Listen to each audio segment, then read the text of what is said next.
बिस्मिल्लाहिर्रहमानिर्रहीम। अस्सलाम वालेकुम दोस्तों, मैं उम्मीद करता हूँ कि आप लोग खैरियत से होंगे और ज़िंदगी की बहारों को भरपूर तरीके से एंजॉय कर रहे होंगे। आज जो हम बुक लाए हैं स्टडी करने के लिए वो है control of narcotics substance act 1997। और इसके अंदर आज जो हम टॉपिक डिस्कस करेंगे वो है डेफिनेशन का। आज डेफिनेशन का पार्ट 2 पढ़ेंगे। इससे पहले भी हम डेफिनेशन की एक वीडियो बना चुके हैं। तो दोस्तों, टॉपिक पर आने से पहले मैं आप लोगों से गुजारिश करता चलूँ, ये मेरा जो चैनल है प्लेट फॉर जस्टिस, काइंडली आप इसको सब्सक्राइब कर दें, इससे मेरी इंकरेजमेंट होती है। तो आते हैं दोस्तों टॉपिक के ऊपर। तो आज जो हम वो जो लफ्ज़ है वो डिस्कस करेंगे वो है कोका बुश। कोका बुश जो होता है ये एक प्लांट है और ये प्लांट ये खुश्क और सर्द इलाकों के अंदर पाया जाता है। और ये जिस तरह ये अमरूद का जो दरख्त होता है उसके पत्तों की तरह इसके पत्ते होते हैं। और इसको अगर ये खुदरो है तो फिर बुश है, अदरवाइज ये इसको कल्टीवेट भी किया जाता है। और बहुत से इलाकों में तजारती पैमानों पर भी इसको कल्टीवेट किया जाता है। मतलब कि ये जो है ये पौधा जिनस आइथ्रोक्सोलान का मतलब फैमिली के अंदर आता है। उसके बाद जो नेक्स्ट वर्ड इन्होंने डाला है वो है कोका डेरिवेटिव। कोका डेरिवेटिव कहते हैं कि ये जो कोका का पौधा है उससे कौन कौन सी प्रोडक्ट तैयार हो सकती हैं और इनके दरमियान यानी और एक कोका डेरिवेटेड के अंदर कौन कौन सी प्रोडक्ट आएंगे। तो सबसे पहले कोकीन।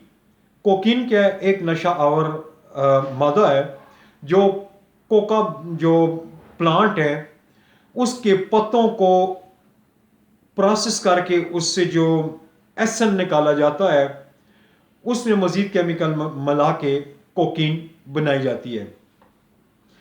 उसके बाद दूसरी जो प्रोडक्ट इस कोका के प्लांट से तैयार की जाती है वो है इगोनाइन। इगोनाइन का जो केमिकल फार्मूला है वो है C9H15NO3H20। और इससे जो प्रोडक्ट तैयार होती है ये सारे केमिकल मिला के और साथ में कोका के वो जो एसन जो है निकाल के पत्तों से एसन जो निकाला जाता है या उसके वो जो तेल निकाला जाता है उससे इगोनाइन बनती है। और जो कोकीन का जो इन्होंने ये जो हमारे लॉ मेकर ने बुक के अंदर जो फार्मूला दिया है वो है C17H21NO4। और इसके अलावा लॉ मेकर ने कहा है कि हर वो प्रोडक्ट जिसके अंदर 0.1% से जायद अगर कोकीन इस्तेमाल की गई हो तो वो भी कोका डेरिवेटिव के अंदर शामिल होगा। उसके बाद जो नेक्स्ट चीज़ इन्होंने बताई है वो है कोका लीफ। अब ये कोका लीफ जो है ये कोका बुश जो होती है या कोका का जो प्लांट होता है या जो उसका पौधा होता है, छोटा सा दरख्त होता है, उसके पत्तों को उसके साथ जो पत्ते लगते हैं उन पत्तों को कोका लीफ कहते हैं। और जिन इलाकों के अंदर ये पाया जाता है वहाँ के लोग इस पत्ते को मतलब कि वो दरख्त से तोड़कर इसको जब वो मुंह के अंदर चबाते हैं तो उनको नशा आता है। और जो इसके अलावा इन्होंने बताया कि ये वो वाले पत्ते हैं कि जिनसे एगोनाइन कोकीन या एगोनाइन अल्कोलाइड न निकाला गया हो।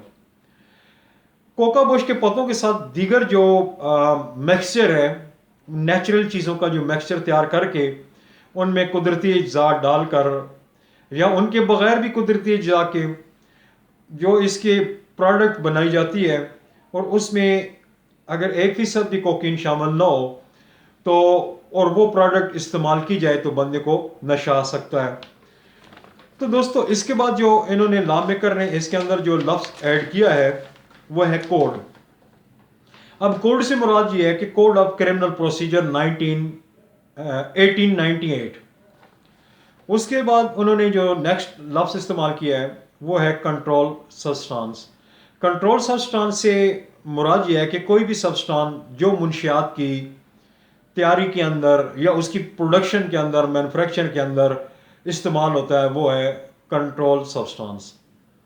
और इसमें ये जितने भी ड्रग्स हैं या मुनशियात हैं सारी आ जाती हैं। और उसके बाद लफ्ज़ जो इस्तेमाल किया वो कॉन्वेंस है। कॉन्वेंस से मुराद हवाई जहाज़, बहरी जहाज़, रेल गाड़ी, ट्रेन, मोटरसाइकिल, साइकिल, गाड़ी, गधा, घोड़ा, एनिमल, जो भी सवारी के लिए आप इस्तेमाल करते हैं। उसके बाद इन्होंने डिपार्टमेंट का लफ्ज़ इस्तेमाल किया है कि एक एक्ट के अंदर जब डिपार्टमेंट का लफ्ज़ आएगा तो उससे मतलब ये होगा कि एक्साइज एंड टैक्सेशन डिपार्टमेंट या excise and taxation and narcotics control department. उसके बाद इन्होंने लफ्ज़ इस्तेमाल किया डायरेक्टर।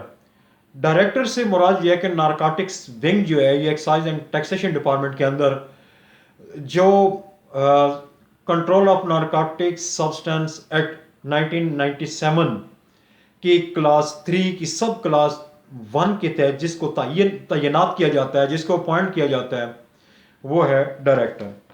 अब डायरेक्टर जनरल कौन है? अब डायरेक्टर जनरल इन्होंने नेक्स्ट लफ्ज़ इस्तेमाल किया है, उससे मुराद यह है कि डायरेक्टर जनरल से मुराद director general excise and taxation and narcotics control, जो सबसे इनका हेड होता है। अब उसके बाद इन्होंने फॉरेन कोर्ट का लफ्ज़ इस्तेमाल किया। फॉरेन कोर्ट से मुराद है कि कोई भी गैर मुल्की अदालत जो कॉम्पिटेंट भी हो, जिसके पास जुरिसडिक्शन भी हो, जो मुकदमात की समाअत कर सकती हो, वो कन्विक्शन भी कर सकती हो और पनिशमेंट भी अवॉर्ड कर सकती हो, और जिसको हमारी फेडरल गवर्नमेंट ने रिकग्नाइज किया हो किसी दूसरे मुल्क की अदालत, या जिस मुल्क को हमारा फेडरल गवर्नमेंट तस्लीम करती है उसकी अदालत को अगर तस्लीम किया है तो वो फॉरेन कोर्ट है और उसकी जजमेंट जो है वो बाइंडिंग होती है। उसके बाद इन्होंने लफ्ज़ इस्तेमाल किया फ्रीजिंग। फ्रीजिंग से मुराद ये है कि मुंजमद करना।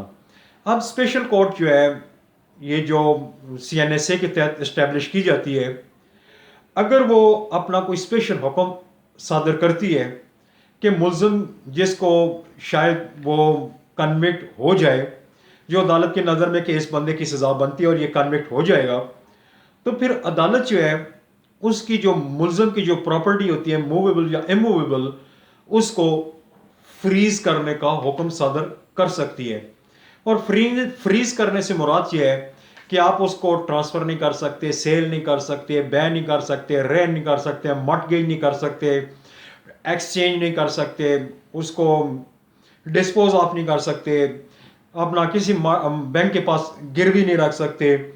और उसके अलावा इसके अंदर वो चीज़ें भी शामिल हैं कि मिसाल के तौर पर अगर कोई वो जो है वो प्रॉपर्टी ख़राब होने वाली है, उसके ऊपर अपॉइंटमेंट ऑफ रिसीवर भी हो सकती है, और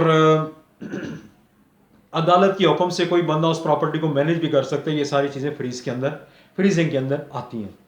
उसके अलावा इन्होंने आखिरी जो लफ्ज़ नेक्स्ट जो लफ्ज़ इस्तेमाल किया है वो गवर्नमेंट है।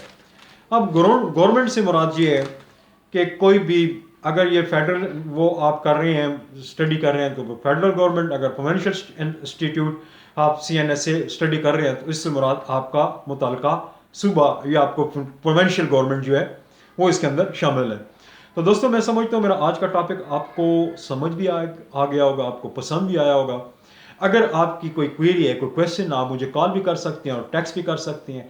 और मुझे नई वीडियो के आने तक मैं आप लोगों से इजाज़त चाहूँगा। इजाज़त दीजिए। अल्लाह हाफिज़ and wish you good luck.